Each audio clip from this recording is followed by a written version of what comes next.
Après les présidents des intercommunalités, nous accueillerons les maires des 17 communes du département et on commence ce soir par le maire réélu dans la commune de Tingoni, Mohamed Bakar. Bonsoir. Bonsoir. Merci d'avoir accepté notre invitation. Alors, après le second tour, le 28 juin dernier, qui a vu votre victoire et celle de votre équipe, vous avez été installé officiellement le 5 juillet lors d'une cérémonie qui a d'ailleurs réuni plusieurs personnes au sein de la MJC d'Omro-Allé de Tingoni. Vous y avez tenu un discours qui en a réjoui plus d'un administré. On a vu sur les réseaux sociaux, de par son contenu, de par les valeurs, idées que vous avez développées pendant près d'une vingtaine de minutes, vous avez souligné beaucoup de choses, notamment la responsabilité de vos adjoints. Pourquoi fallait-il insister? Ils ne savent pas qu'ils sont responsables vis-à-vis de la population? D'abord, permettez-moi de saluer la population de Tingoni et de le remercier pour avoir accepté encore de m'accorder 6 ans de mandature. Cela veut dire que la population a compris et a accepté ce que j'ai fait pendant les 6 années. Et j'espère que les 6 ans à venir, nous allons encore redoubler d'efforts.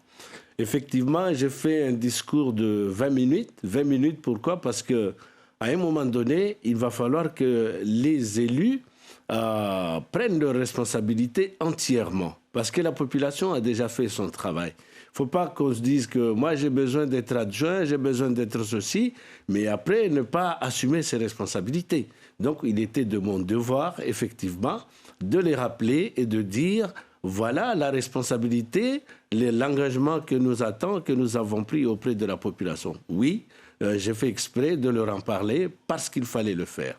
Alors, beaucoup d'attentes sont donc portées pour cette deuxième mandature, plusieurs défis, l'emploi, le logement, l'économie, la sécurité notamment et la maîtrise des dépenses publiques. Pour ce qui est de l'emploi, monsieur le maire, un point qui parle à tout le monde, puisque dans chaque famille, il y a au moins une personne en âge de travailler qui n'a pas de travail. Comment résorber le chômage des jeunes dans votre commune? Qu'est-ce que vous avez prévu? Alors l'emploi, c'est mon premier cheval de bataille, je l'ai toujours dit, moi-même étant professionnel dans le domaine.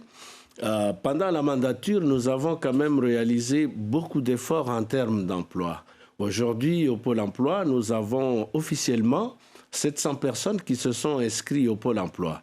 Et nous espérons pendant la mandature au moins en diminuer la moitié au minimum. Alors, les emplois, où est-ce qu'il fallait les retrouver?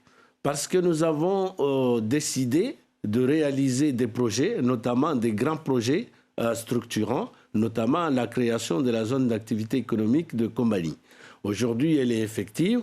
Demain, avec l'ouverture d'un centre commercial qui va embaucher un peu plus de 200 personnes qui seraient embauchées dans la commune, voire même au niveau du territoire. Je ne dis pas tout simplement dans la commune, mais au niveau du territoire. Vous avez passé des accords avec les futurs investisseurs dans la commune? Ça fait partie des engagements que nous prenons auprès de la population et des entreprises. C'est-à-dire qu'une entreprise installée dans la commune, il va falloir qu'il embauche au moins 1 ou 2 personnes. Ça fait partie des conditions. Mais est-ce que, par exemple, vous avez un exemple concret d'une prochaine entreprise qui va s'installer dans la commune et auquel vous avez négocié un quota de gens de Tingoni pour qu'ils y travaillent? Nous en avons déjà des entreprises installées et qui ont embauché des jeunes et nous continuons sur la même d'affilée. Et puis, pas seulement dans le centre commercial, parce que l'économie, le développement économique fait aussi partie de nos priorités, notamment l'installation des entreprises locales. Les emplois, on ne va pas les retrouver dans les administrations, tout simplement. Dans les administrations, il va y en avoir, parce qu'il ne faut pas qu'on se mente aujourd'hui. Avec l'ouverture de plusieurs réfectoires dans la commune, ça veut dire qu'il va falloir aussi que j'ai du personnel pour assumer ces responsabilités.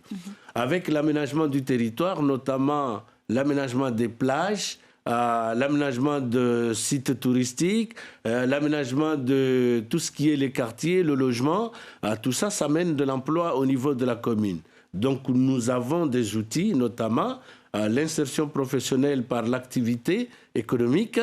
Ça, c'est une des solutions que nous pourrons préconiser par rapport à notre objectif. Mais pas seulement l'emploi dans les mairies. Alors, il y a aussi la question de la sécurité. Vous l'avez dit vous-même lors de votre discours, il y a eu une certaine accalmie pendant quelques mois, les 4 dernières années en tout cas, mais finalement, il y a eu les cambriolages chez les particuliers, les vols au sein des entreprises aussi, ça continue.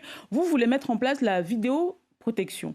On l'a vu à Mamoudzou, ça n'arrête pas vraiment les vols et autres délinquants de faire ce qu'ils veulent. Comment comptez-vous concrètement faire baisser le taux de délinquants, voire de crimes dans la commune? La baisse du taux de la délinquance dans la commune, voire même dans le territoire de Mayotte, passera par forcément l'insertion professionnelle durable. Parce que tout simplement, il faut dire que la famine, ou ce qu'on va dire que si une famille est en difficulté sociale et économique, ça veut dire que ça peut ramener beaucoup de choses au niveau familial. Donc la première des choses, c'est d'attaquer la loisibilité ou le chômage des jeunes et des personnes en difficulté de travail. Ça, c'est l'une des premières solutions. La vidéosurveillance, ce n'est qu'un moyen permettant effectivement d'identifier les gens qui commettent des délits. Et là, ça nous permet d'aider au niveau de la sécurité. Mais la sécurité, nous avons aussi embauché 5 jeunes qui étaient des policiers, des gendarmes auparavant. Aujourd'hui, nous avons vu que depuis qu'il y a ce recrutement, beaucoup de vols, les vols ont baissé, l'attaque à l'arraché a baissé. Il y a beaucoup de choses quand même qui ont changé.